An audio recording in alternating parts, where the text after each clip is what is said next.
ربنا واجعلنا مسلمين لك ومن ذريتنا أمة مسلمة لك وأرنا مناسكنا وتب علينا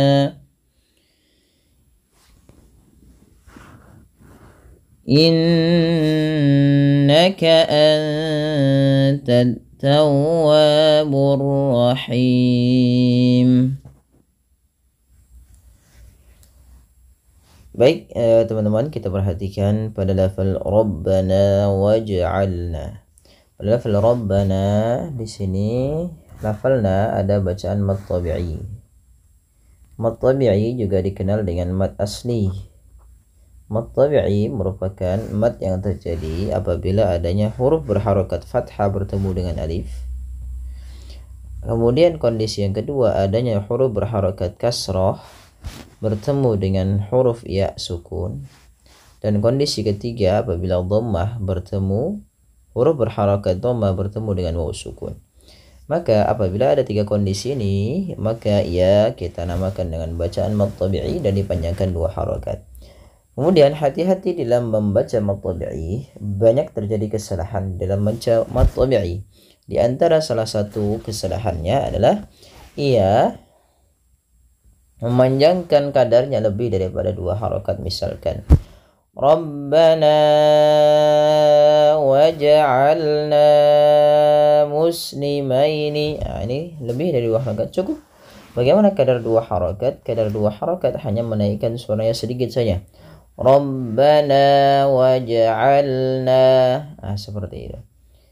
Kemudian pada lafal waj'alna, pantulkan bunyi suara pada lafal huruf jim yang berharokat sukun. Apabila ada huruf dia berharokat sukun, tandanya seperti ini. Wabil khusus beberapa huruf diantaranya huruf jim, maka ia perlu dipantulkan. Beberapa kesalahan yang terjadi adalah tidak memantulkan bunyi suara huruf jim, ya, yaitu misalkan waj'alna, ini tidak memantul. Nah, ini salah, harusnya dia memantul. Waj'alna, na mad tabi'i fathah bertemu alif, yaitu dua harokat. Muslimaini laka wa min dzurriyyatina, ada huruf dzal, ada huruf nun yang dia diwarnai dengan warna hijau dan dia tidak berharokat, artinya nunnya sukun, datang setelahnya huruf dzal. Maka ini cara membacanya, hukum tajwidnya adalah dengan membaca dengan bacaan ikhfa. Ikhfa yaitu menyamarkan bunyi suara nun kepada huruf setelahnya.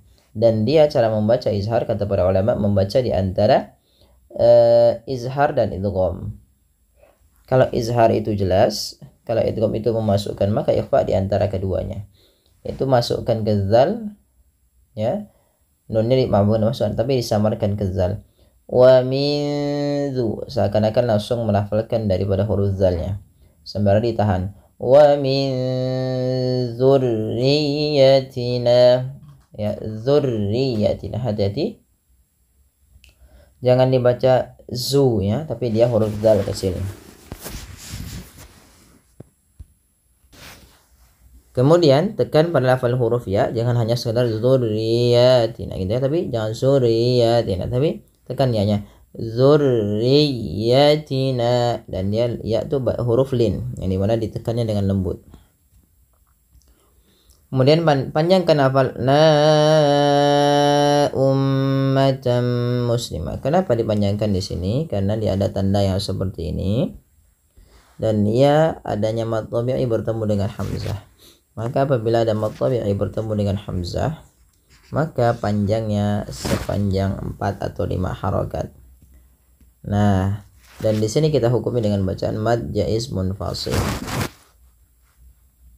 Mad artinya panjang, jaiz artinya boleh, munfasil artinya terpisah.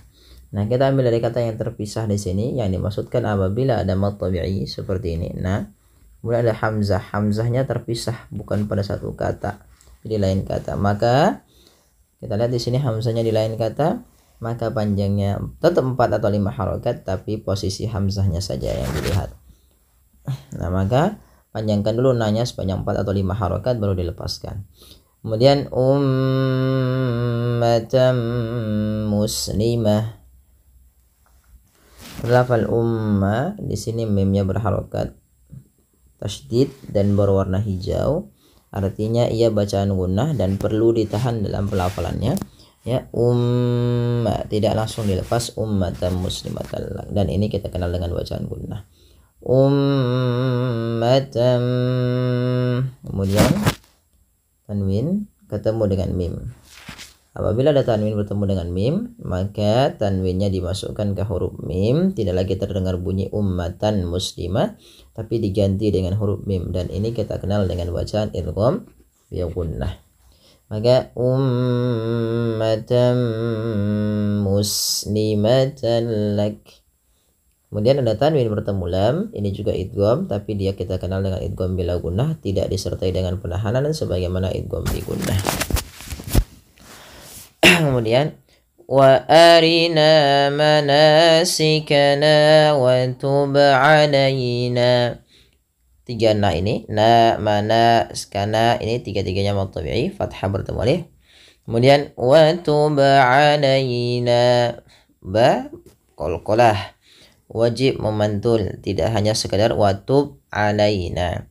Kalau hanya wa tub alaina maka salah dan tidak ada pantulan. Nah, kemudian juga ada terjadi kesalahan di dalam membaca qalqalah, yaitu menambahkan hamzah. Contoh wa tub alaina, ini juga salah. Yang benar adalah dia memantulkannya tanpa berhenti, tanpa menambahkan hamzah. Ya, contohnya wa tub alaina, sesuaikan dengan makhraj dan sifat dari huruf ba. Kalau kita waqaf pada lafal alaina, maka nanya di sini dibaca dengan mad tabi'i. Tapi bila kita sambung nanya wa tub alaina innaka, maka ia menjadi mad jaiz munfasil, yang dimana dipanjangkan nanya sepanjang 4 atau 5 harokat. Ya, tinggal tergantung kita mau waqaf atau kita mau wasol. Kalau wasol dibaca dengan mad jaiz munfasil, kalau berhenti dibaca dengan mad tabi'i. Kemudian innaka, nunnya berharokat tasydid lagi. Ada nun tasydid atau mim tasydid dibaca dengan bacaan gunnah. Cara membacanya menahan bunyi suaranya sepanjang 2 harokat. Innaka, tidak hanya sekadar innaka, tapi ditahan. Anta, ya, ada bacaan ikhfa hakiki, nun mati bertemu ta, 2 harokat sambil ditahan gunnahnya, sambil ditahan bunyi suara dengungannya. Anta, bukan anta, tapi anta. Anta tawwabur rahim. Lafal him ada bacaan mad arid disukun. Mad arid adalah mad yang terjadi karena adanya sukun arid. Sukun arid itu apa? Sukun yang madnya disebabkan karena apa? Karena ada huruf sukun. Sukun apa? Sukunnya bukan sukun asli. Awalnya rahimu dimatikan menjadi rahim. Nah, sebelum huruf sukun arid ini ada huruf mad berupa alif, waw atau ya. Maka dinamakan mad arid sukun. Panjangnya boleh 2 harokat, boleh 4 dan boleh 6. Tapi kita ngambil yang 4 harokat. Baik, kita coba ulang dari ayat awalnya. Rabbana waj'alna muslimaini laka wa min zurriyyatina ummatan muslimatan laka wa arina manasikana wa tub alaina innaka antat tawwabur rahim. Ya, Shadaqallahul azim. Ya, mudah-mudahan bermanfaat bagi sahabat sekalian. Kurang lebihnya mohon maaf. Assalamualaikum warahmatullahi wabarakatuh.